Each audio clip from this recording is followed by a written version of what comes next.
Butter Spider back again in the kitchen. Today we are going to be making sort of a variation of something that most of us know and love, cinnamon rolls or cinnamon buns. I thought it would be fun to try a little bit of a variation on that, and we are going to be making the same basic recipe, but as a muffin. So I was thinking of calling them Cinnabuffins. Yes, cinnamon bun, muffin, Cinnabuffin. I love creating new words for things. What can I say? At any rate, the reason why I thought that this might be a neat variation is because I've made this recipe before. In fact, it is the same bread dough that I had done a video on previously for a dry active yeast bread. Same dough, really, really easy to do. Also, I'll put a link in the description box down below to that previous video. So it's the same dough. And I've made cinnamon rolls utilizing this recipe, but I would bake them in a casserole dish. Nothing wrong with that, but then when you pull them apart, they rip. They rip. You know, it's like they've glued together in the baking process. And I thought it might be a neat idea to try it in a muffin tin instead. That way, you know, they are their own little, each independent little muffin person. And, you know, it'll make it easier for me because I'm only going to eat a few of them. The rest of them I'm bringing to work, and I like to share with my coworkers. So, all that being said, let's get started baking, shall we? All right. Okie dokie. So for those of you that haven't seen my previous video, I'm going to show you how we make the dough. I've got pretty much everything all set and ready for the most part. So first things first, we're going to need 1 1/3 cups of, warm, a little bit more than warm, basically hot tap water. So it's not boiling by any means. It's just nice and warm. And then got my little dry active yeast packet here. Pop the whole thing in. And then going to add 2 teaspoons of regular sugar.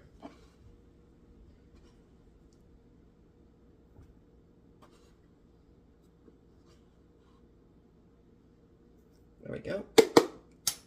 And then give this a good mix with a fork. Now you don't want the water to be too hot, otherwise you're going to end up killing the yeast. What we're doing right now is we are activating the yeast with the sugar, and it is going to start to bloom. And you'll see the change. All of a sudden it looks like there's like little explosions on the surface of the water. All right, get you back in there. And while this is doing what it needs to do, it needs to wake up a little bit. So while that's doing, I'm going to get myself an egg, which is the next thing that we're going to need. So give me 1 second.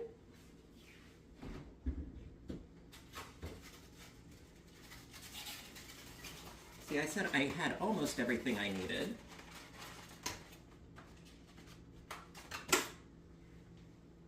There we are. Get you right there. Okie dokie. Now what I always like to do is I like to crack my eggs into a separate little bowl first, just in case if there's any shell. Typically I'm pretty good about it, but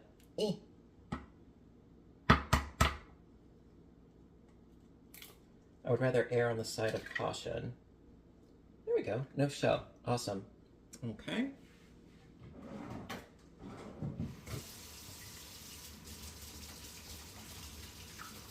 Just quickly washing my hands.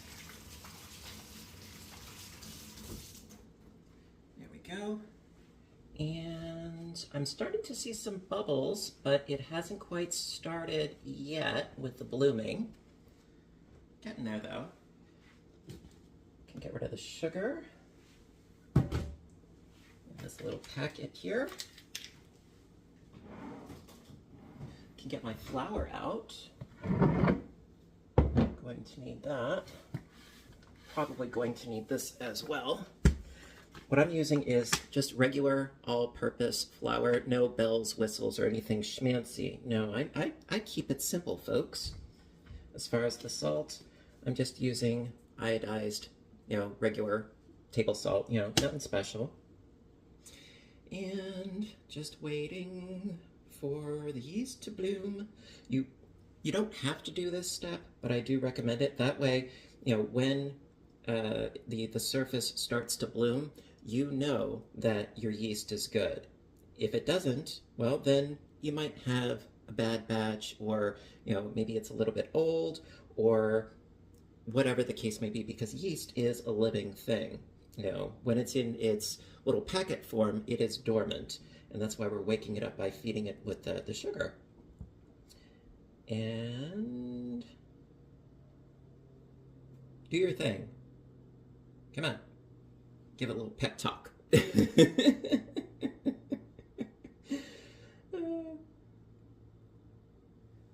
This is coming to you in real time.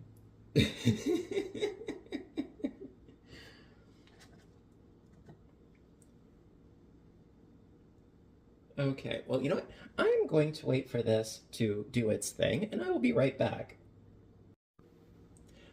Okay, as soon as I turned the camera off, it started to bloom. Right here, you can see that it is starting to it looks like the surface is going, ooh, so that is good. It was a little bit slower than I'm used to, but we should be totally fine. So it almost looks like there's like little explosions of, like a little white cloud burst underneath the surface. I don't want to pick this up because I don't want to disturb what it's trying to achieve. But right now, we're going to disturb it in a different way. We're going to add 1 egg. Plop you right in there. Oh, there are lots of little clouds going on now. Cool, very cool. All right, and then 1 teaspoon of salt.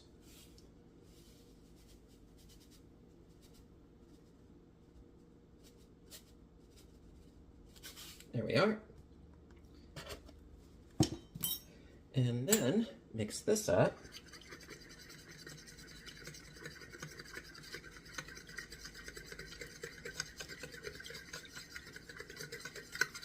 Nice and thorough. Yes, 1 1/3 cups of warm water, 2 teaspoons of the yeast packet, 2 teaspoons of the sugar, 1 egg, and 1 teaspoon of salt. Now comes the flour. Now, as far as the flour is concerned, there are a lot of variables. Your baseline is about 3.5 cups. However, you're probably going to need more. It's more of a texture thing than an exact amount. At least that's been my experience with this particular dough. So I start off with 3 cups, and then I work my way up from that.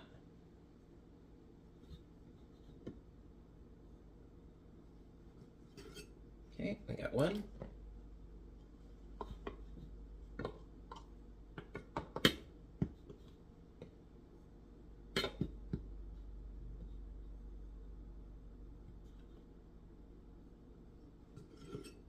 And 2.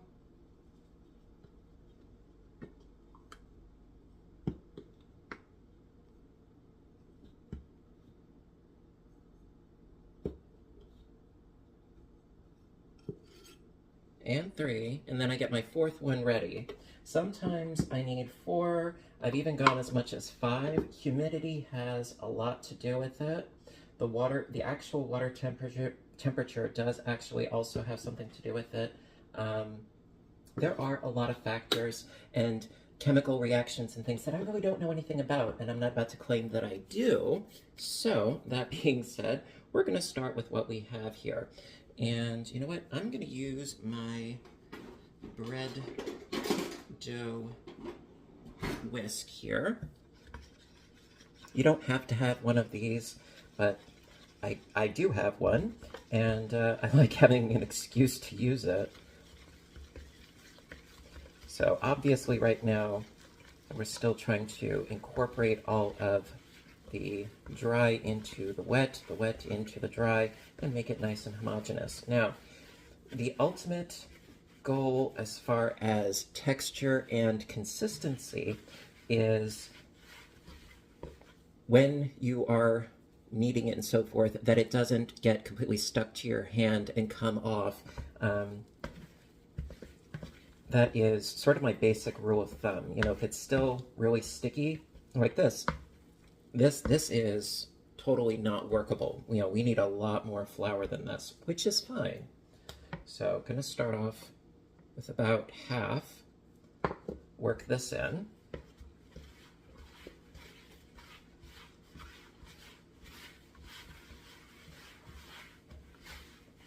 And then from here, probably work in the other half, because I can tell this is really, really still very sticky, which is fine because you can always add more flour. Now, you don't want to go overboard because you can't unadd flour. You can always add more. And while I'm at it, I'm going to fill up this cup again. It's not completely empty, but yeah, so we already did approximately 3.5 cups. So let me scooch that out of there. So this is comparatively pretty easy to work with as opposed to a balloon whisk. You know, like things get totally stuck in there. This, you know, pretty easy to deal with. All right, so let's knead this by hand. And yes, I did wash my hands.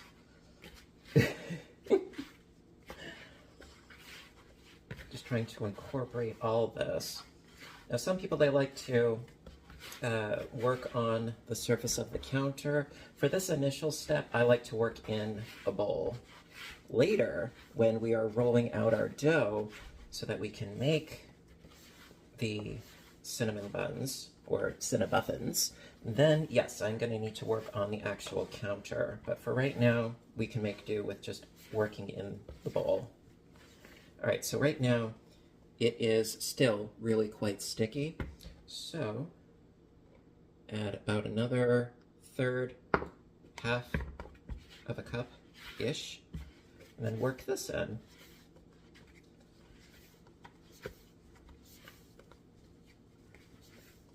And there will come a point when it's going to not want to absorb any new flour. And it is about that point that you stop adding flour.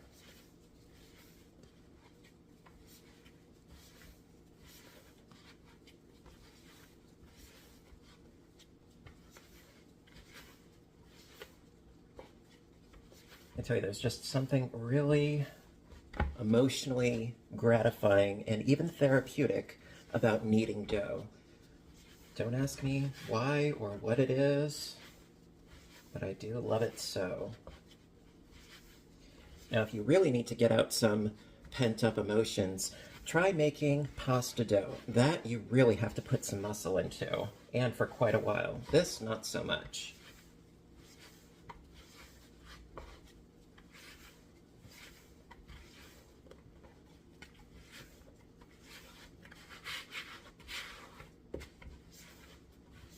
Okay, let's look at a few little straggly bits on the side. Get rid of those.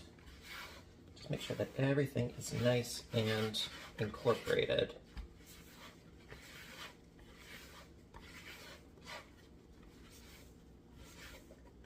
We're getting there.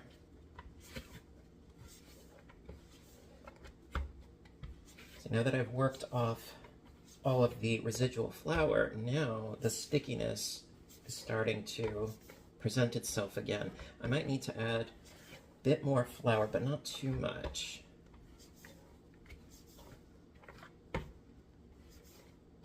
Yeah, so you know what? I'm going to keep working with this just a little bit more, and I will be back in a moment. See you in a few. right, so I added a little bit more flour. This is how much left that I had from before. And my dough it's still sticky, but it's not coming off on my hands anymore. It's not sticking to the bowl really anymore. So it is essentially good to go. That being said, got another bowl right over here. There we are. And just going to plop this into here. This is my proofing bowl, you know, the unofficial title. So what I'm going to do is going to wrap this up with a little bit of plastic wrap and going to let this sit and raise and do its yeasty goodness.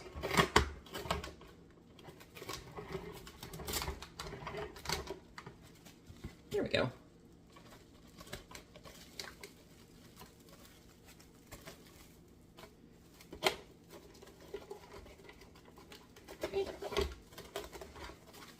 There.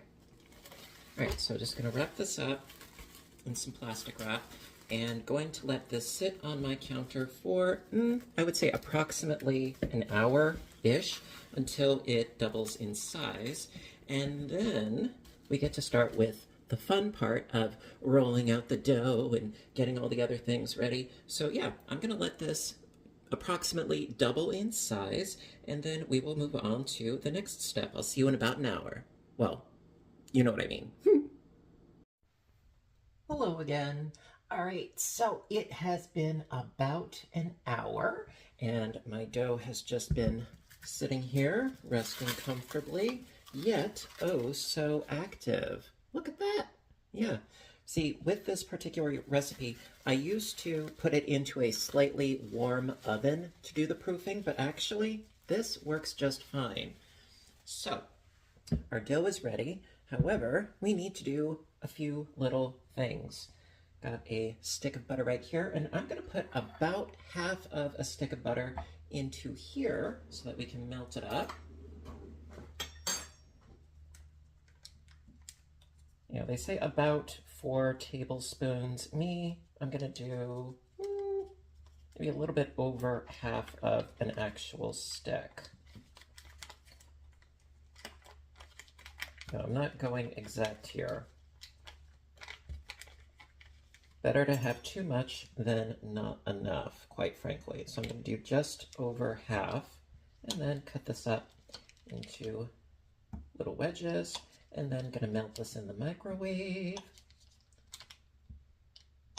And while this is melting, going to get the dough ready. So I'm just gonna scoot you over to the side so you can hang out over there. Wash my little hands.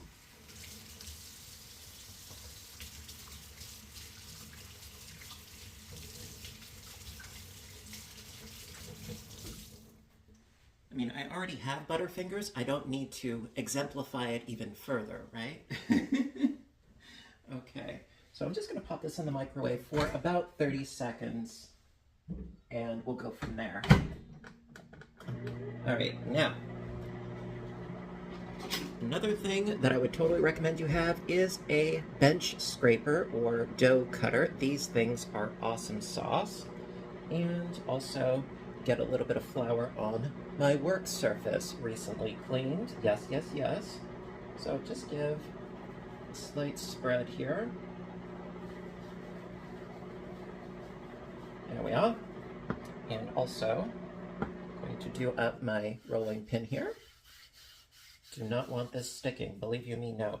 All right, how is my butter doing? Oh, it is totally melted. With a couple of little bits in there, that's totally fine.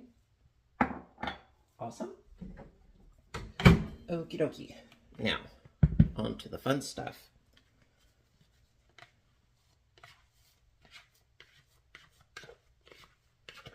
This works so great.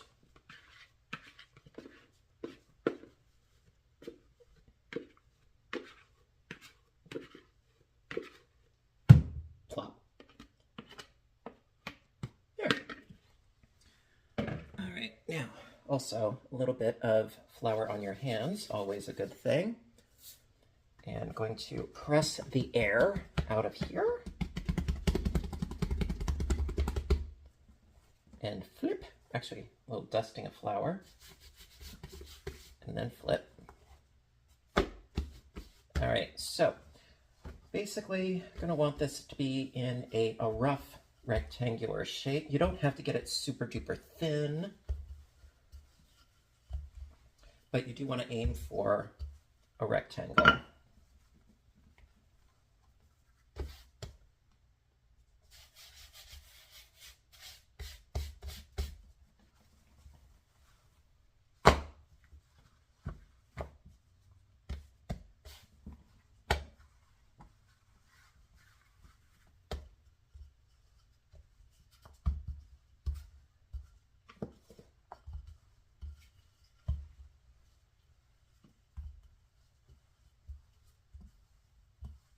There we go.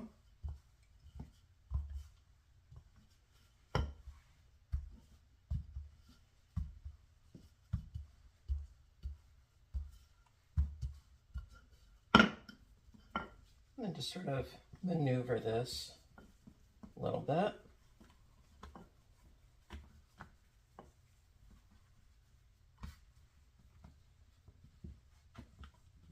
Loosen it up from the surface. There.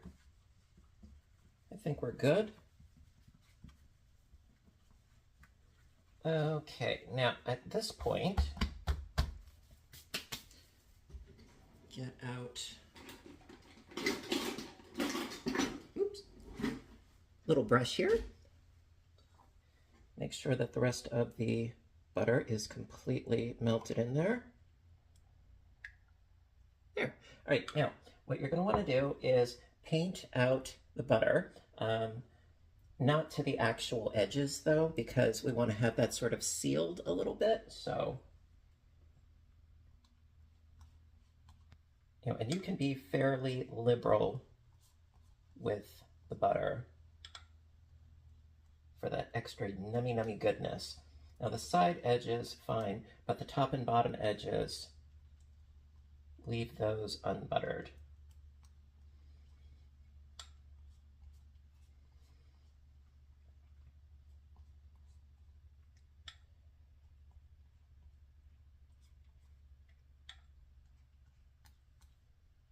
And as far as how much cinnamon and sugar, that is subjective. I would say that there really isn't a set amount, to be perfectly frank. Matter of personal preference and taste. Some people, they like them really, really full of chutzpah. Some a little bit more subdued, and that's totally fine.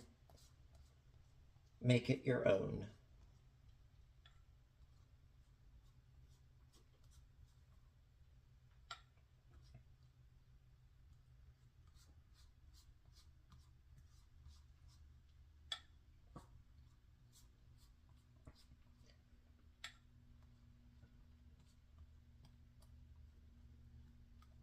Okay, very nice, very nice. And yeah, I know I still have some extra butter, that's totally fine. But like I said, it's always good to have too much than not enough. There, perfect. Okay, so, oh, got butter all over me. There we go. All right, now, grab my cinnamon, which is where? Ah, here it is. And brown sugar. This is light brown sugar. If you have dark brown, that's totally fine. And we shall commence. Yes. Okie dokie. So I'm going to start with the brown sugar and work my way from there.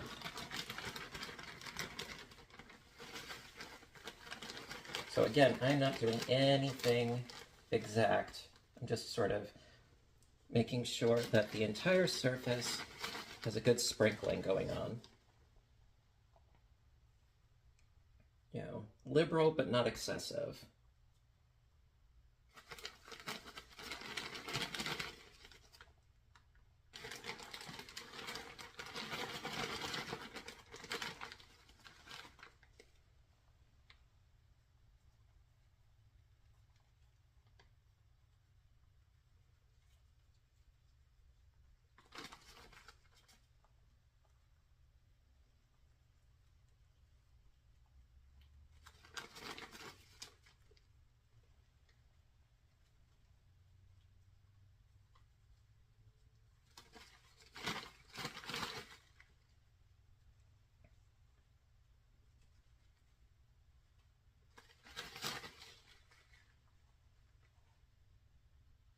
All right, and I think we are just about there.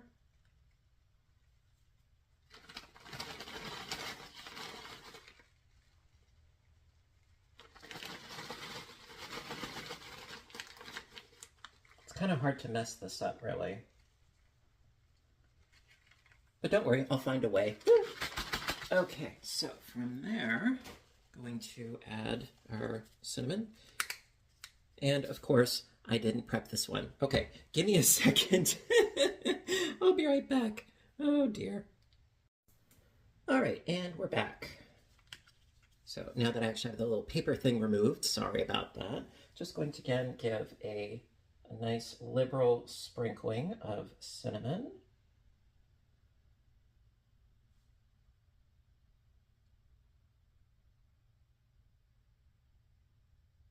Just a nice, even dusting.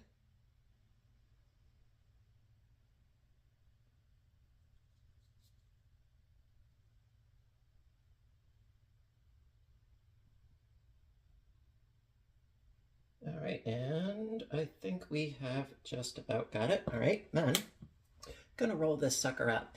And as far as the cutting, you are going to want a nice serrated blade, which will make the process a lot easier. But first things first, let's start to jelly roll this up.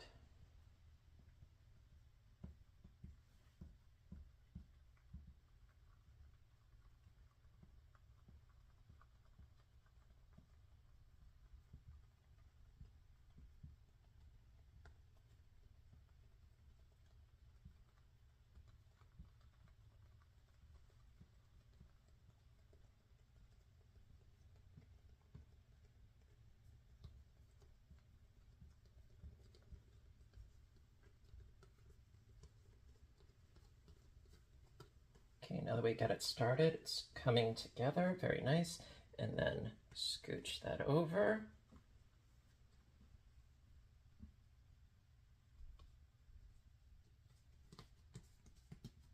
There, now I'm going to compress this together just a little bit.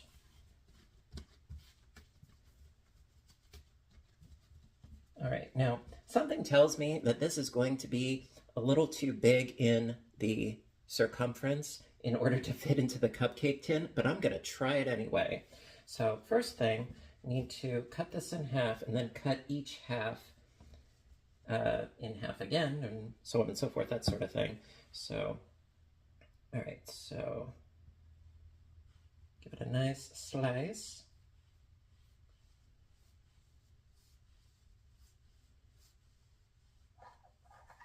There we are, and I'm sticking. I'm sticking. Okay, so each half needs to become 6, right? So actually what I might do is roll this out a little bit, stretch it out, because if I need 6 out of each of these, yeah, I can do this. This will work. So cut this half in half. And then each half into 3.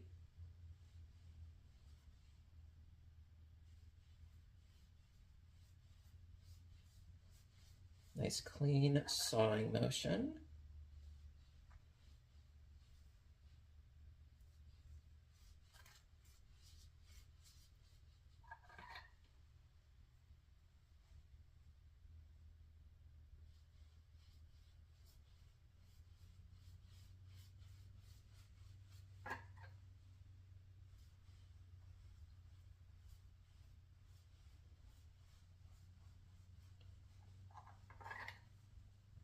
Oh, there we go. Okay, so now each of these are going to go into my little cupcake tin here. This will work out nicely, I think, after all. I was unconvinced, but now I'm a little bit more confident. And I already lined them with the little papers. If you don't have any papers, use some cooking spray or some butter. Otherwise, you are going to be in a world of hurt.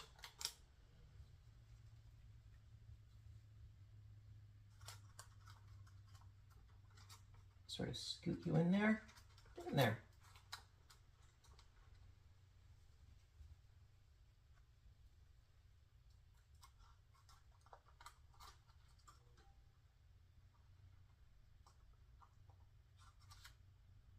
It's like I'm just making clearance here. It's a little bit of a tight squeeze, but I'm going to make it work.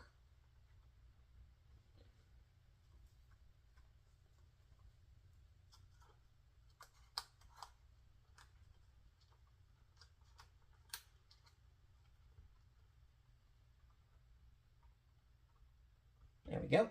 And then I'm going to do essentially the exact same thing to the other half, and I'll be right back. All right, so all of my little Cinnabuffins are ready to go. Unfortunately, this one looks like it didn't get that much in the way of cinnamon and sugar. However, it will get eaten, not to worry. So these guys, I'm going to let them sit as they are for about half an hour to do sort of a second proofing, to just sort of relax a little bit after their traumatic experience. And then we will commence with the actual baking. All right, so I will see you shortly. Be right back. Hello again. Okay, so it's been about a half an hour since I put my little Cinnabuffins into the muffin tray, and here we go. So as you can see, they have risen a little bit. They've sort of poofed up a little. So right now, I'm going to pop these into the oven, which I preheated to 350, and going to let them bake at 350 for about 25 minutes. So let's hop these in there.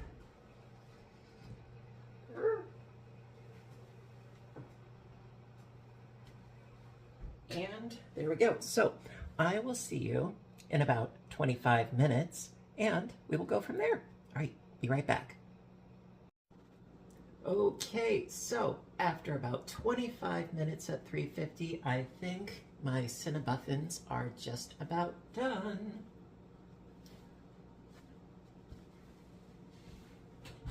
Oh my good gosh, you're gonna love this. Ah. Check these out. Not what I was expecting, quite frankly, but I'm delighted.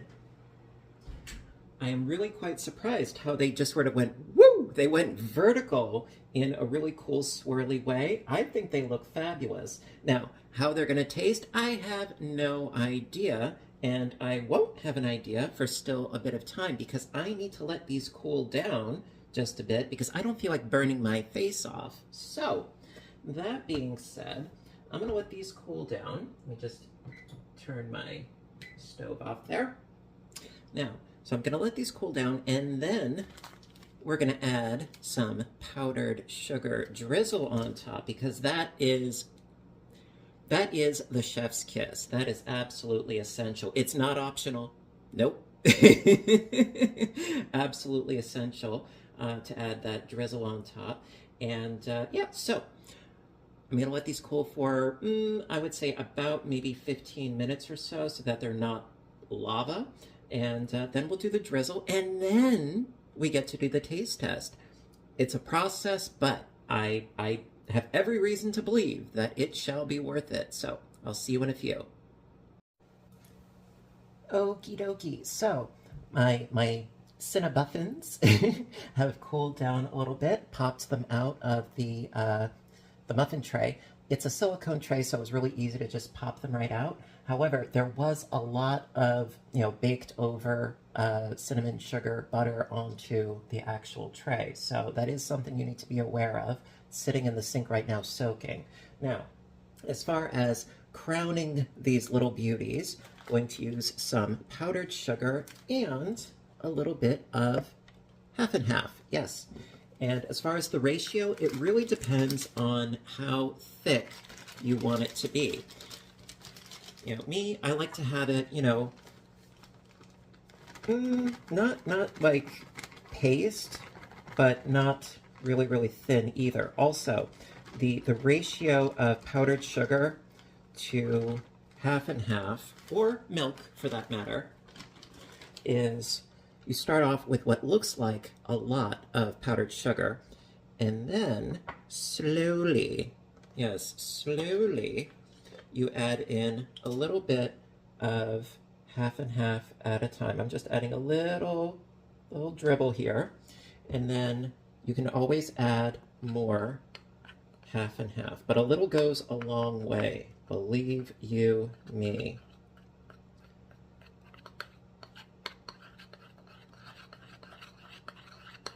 Just stir, stir, stir. You know, like right, actually at the moment, I think I might have added too much half and half because this is very, very, very thin, and I want it to be just a little bit thicker, which is no problem. You know, you can fiddle around with the ratio. Very, very simple. And you want to try to work out clumps. But yeah, I would like this to be just a little bit thicker, I think. So that is what I'm going to do.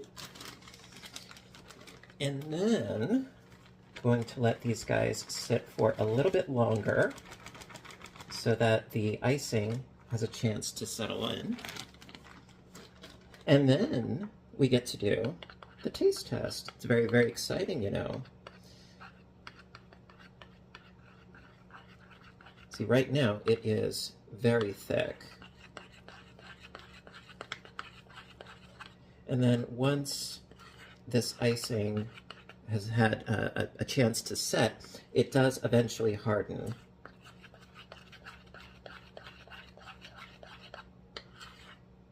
See, that's a little better.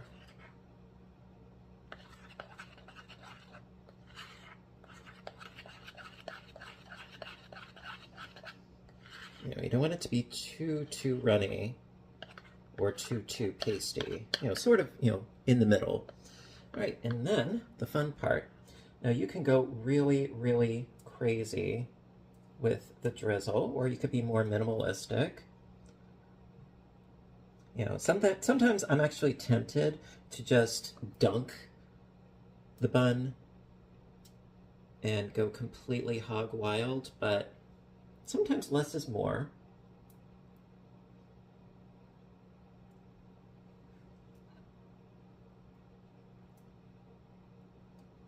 And so just going to do this to all of these and be sure you get all around.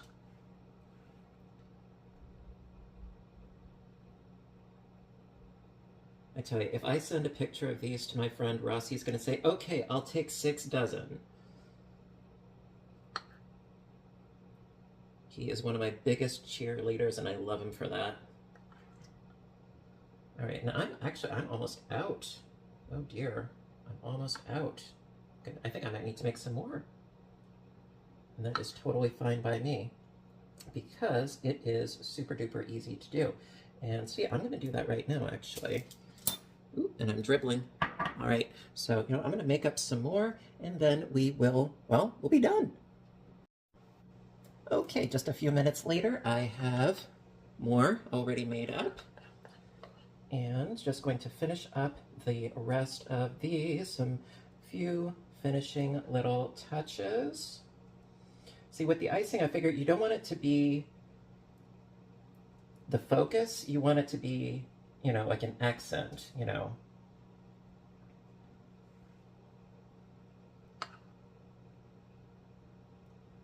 And then all I have to do is just wait for the icing to just sort of settle down a little bit. You know, I mean, it won't get completely set in the amount of time in which I actually want to eat one of these, but, you know, we do what we can, right? All right, so I think that this will just about do it. There we are. Okay, so gonna let these hang out for a little bit, and then we get to do the taste test. I'll see you in a moment. Be right back.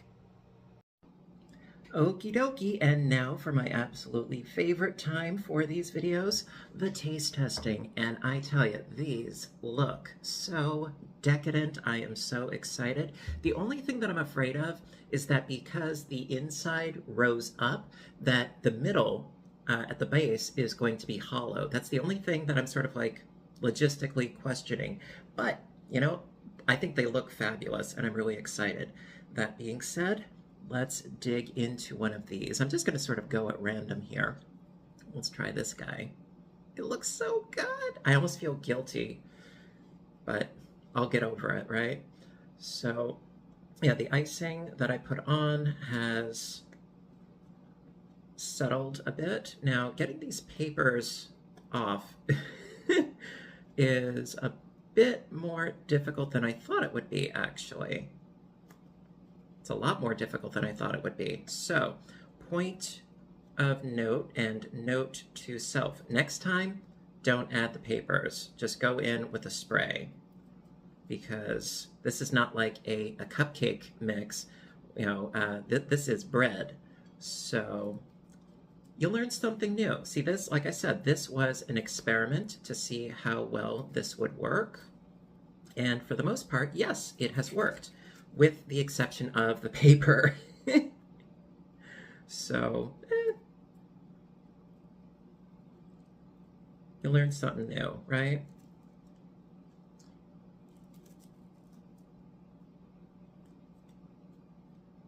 So this is going to take a bit of doing, I'm afraid. And yeah, see, you can see that the interior is a little bit hollow, but that's not going to change the taste at all. No, that's going to be fine. Okay, and there we go. So now I get to actually eat these. Yay! Let's dig in. Bon appetit.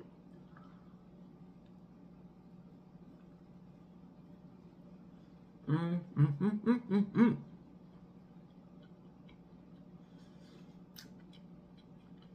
Mm.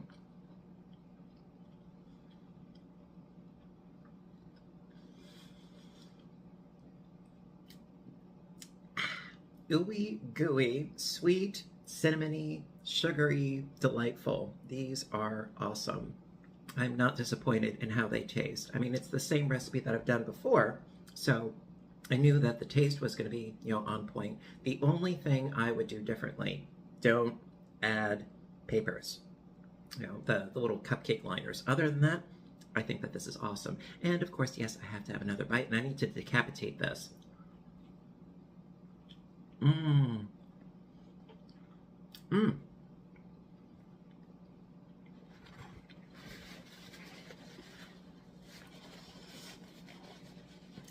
I have been gooped. Mm. Really, really, really good. Ah. I just hope that my coworkers like them. You know, the only thing I can hope for is that, well, I'm going to be delivering these tomorrow. So hopefully in the time between now and then, that maybe the papers will like loosen up a little bit. I don't know if that will in fact be the case, but I think that I hit upon something that is pretty cool. And yes, now I know for next time, don't add the liners. You know, I'll just, you know, spray the interior of the cupcake tin, and I will be good to go. And yeah, so as per usual, the ingredients will be down below in the description box, as well as a link to the bread video that I did utilizing the same recipe as well. You know, it's versatile, it works, it's fabulous, and I love it. And I hope you guys do too. So, that being said, I want to thank all of you for watching today. If you enjoyed the video, if you thought that it looked tasty, you know, give a little thumbs up button down below. You know that I appreciate your appreciation as always. And until next time, you know what to do, right? I want all of you to stay inspired, stay caffeinated, stay making fun, fabulous, tasty things, share them with somebody you love, or somebody you work with, or both, and take care of yourselves and each other, and I will see you in my next video. Bye for now, everybody, and have a great day.